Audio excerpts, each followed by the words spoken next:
Well, it's a different vibe around the New York Jets this week. What the hell's going on with our defensive line? Hey, Jets fans, this is GreenBean back with a more somber video this week. We lost again, so now for the month of September, so far in the 2022 season, the New York Jets are 1-2, floating around the bottom of the very competitive-looking AFC East. It's no longer one king and a bunch of scrubs. It's looking like a bunch of fierce beasts and the Jets. That's what it's looking like. So we're going to get into this defensive line. I'm looking at the defensive line and the pass rush as one of the biggest problems that we're seeing. It's just not materializing the way that we thought it would. But before I do, I want to remind you how important it is. If you're digging the video, go ahead and hit that little thumbs up button right down there. And if you'd be so kind as to hit that subscribe button, YouTube will then suggest to you the videos that come out of this channel whenever you sign back on to YouTube. If you want to make sure you never miss a thing coming out of here, go ahead and hit the bell notification, and that would be fantastic. If you want some deeper access, a lot more one-on-one time, private streams, all that kind of stuff, you can join our exclusive club, the Beanbaggers. The link is in the top of the description of this very video. You are welcome. Come on in. It's a good time. This week on Wednesday night, we're watching the midnight Monday Night Miracle. It's going to be awesome in our private little Zoom room. It's fantastic, good fun. Join the Beanbaggers. Link in the description. So guys, it's tough. It really is. You know, it really is. We had a lot of hope going into this game against the Bengals week 3.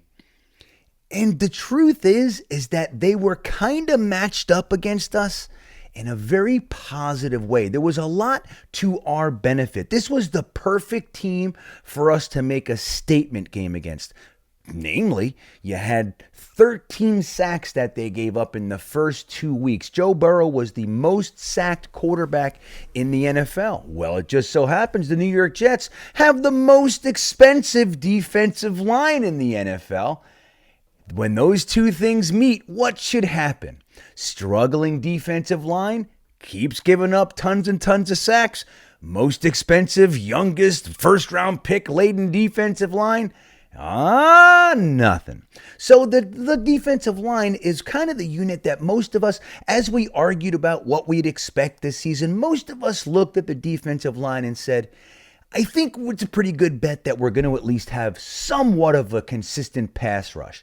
So far this season, it really hasn't worked out. And in this game where we thought it would be somewhat of a little bit of a coming out party, it didn't work out that way. The New York Jets only got 2 sacks, one by Quinnen Williams, who was fired up, and then Sheldon Rankins, who had probably his best day as a Jet. I didn't look over all of 2021, but he had a pretty damn good day. 7 tackles, 6 of which were solo, a sack, and a tackle for a loss. So Sheldon Rankins was pretty good. He had a pretty good game, but a lot of other guys are kind of just not making it there. So what's going on? We have 2 first-round picks in Quinnen Williams and Jermaine Johnson. We have high-priced free agents, Carl Lawson, Jacob Martin, Solomon Thomas. Maybe not high-priced, right? Carl Lawson, you could say, is high-priced. But a lot of the guys that Robert Saleh wanted, even used a 4th-round pick on an animal named Michael Clemens. We have all kinds of different guys on that defensive line, and they're employing this rotation, which is supposed to keep everybody fresh. Well, is it working?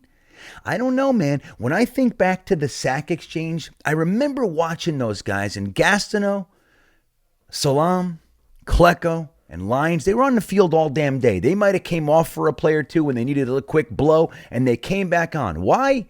Because they're the best guys on the team. That's why. They're the best. And they want to be on the field. The team wants them on the field because they're the best. When I think about my next favorite Jets defensive line was in the 90s with Jeff Lageman and Marvin Washington at the ends, Scott Mercereau and Dennis Byrd manning the tackle positions.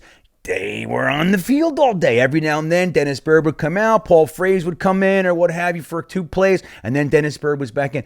you kept your best players on the field. Now, I understand the logic behind the rotation and keeping guys fresh. Of course we do.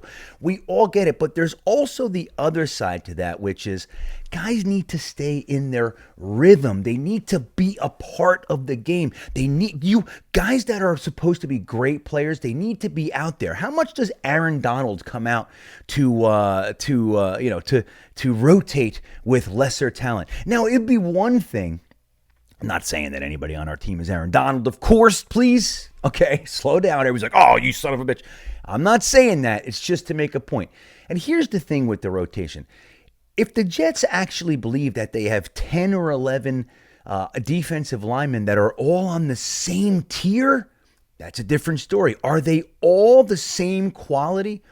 Or are you taking a higher quality player off the field to bring in a lesser quality player? Namely, let's say we take Quinnen Williams off the field for Nathan Shepard to come on. Are the Jets trying to tell us that that's the exact same thing? That we're not going to have any drop-off? That's where I get a little bit confused and where it rubs me a little bit. So let's take a look and see exactly how this is breaking down. I'm just trying to figure this out. Number one, let's go over how much they played. So we have defensive lineman Jacob Martin. He's a defensive end. He played 43 snaps, which works out to 34.96%. The other numbers you're seeing here are special teams. Let's not get into that for this video. Michael Clemens played 47 plays, about 38.21% of the game. Carl Lawson played 68 snaps, 55.28%. John Franklin Myers, 59. And as we found out, he really is being utilized on the defensive end, on the end of the line, a lot more than I thought that they would do it. I don't agree. Say what it is. I just don't like it. I think John Franklin Myers should just be in his tackle spot next to Quinnen Williams or Sheldon Rankins or whoever, and that's where he should be. And this way we can have some edge rushers like a Jermaine Johnson, who's very, very good against the run and setting the edge and can be a pass rusher. That's another story. Sheldon Rankins, as we said, had a good game. 69 snaps, 56.1%. Nathan Shepard had 44 snaps, 35.77%. Solomon Thomas, 46 snaps, 37.4%. And Quinnen Williams had the most, thankfully, because he's the best, 74 snaps, 60% of the game. So that means 40% of the time, Quinnen Williams isn't out there. Okay, that's how I like to look at this. 60% sounds like a lot, but for 40% of the game, which is just under half of the game, Quinnen Williams isn't out there. Now, we saw Quinnen Williams. Number one, he was getting a lot of penetration. Now, the tackles that he had, he ended up having 4 tackles, 2 of which were solo, a sack, and a tackle for a loss in that 60%. But something was going on with Quinnen Williams today. As we know, he was injured. I think it was his foot or his ankle last week. He missed some practice days, came back to play in the game, and looked like a man possessed and kept getting taken out. And he got into an argument with the defensive line coach, Aaron Whitecotton, on the sideline. And take a look at this. He is furious. I've never seen Quinnen Williams get so upset. Now, I don't hang out with Quinnen Williams, right? We don't know. I mean, I'd be mad all the time for all I know. I might be breaking Sega Genesis all week and all. I don't know. But from what I've seen, Quinnen has been pretty much a reserved guy and looked furious. My interpretation of that was he's getting pissed that he's sitting on the sideline all day. I've been told that that's not the case, but I don't have any confirmation. There was another story that said he was defending John Franklin Myers. Somebody was giving JFM some crap over the 3rd and 9, roughing the passer penalty, and he was mad at that. And somebody else said something else. I don't know. Salah said something. Who knows? But either way, Quinnen Williams was furious, and when you look at a guy who's that amped up, that revved, he looks strong, he looks mean, he looks mad, and he's missing 40% of the game, and when he's out there, he's giving you one of the only sacks, he's giving you tackles for loss, he's giving you other tackles, he's giving you pressures and hurries and all those kinds of things. Why is he coming out for Nathan Shepard, who's getting, 35.77%? So that's Solomon Thomas, 37.4%. So what's going on here? Now, Solomon Thomas, let's just take a look. 0 tackles.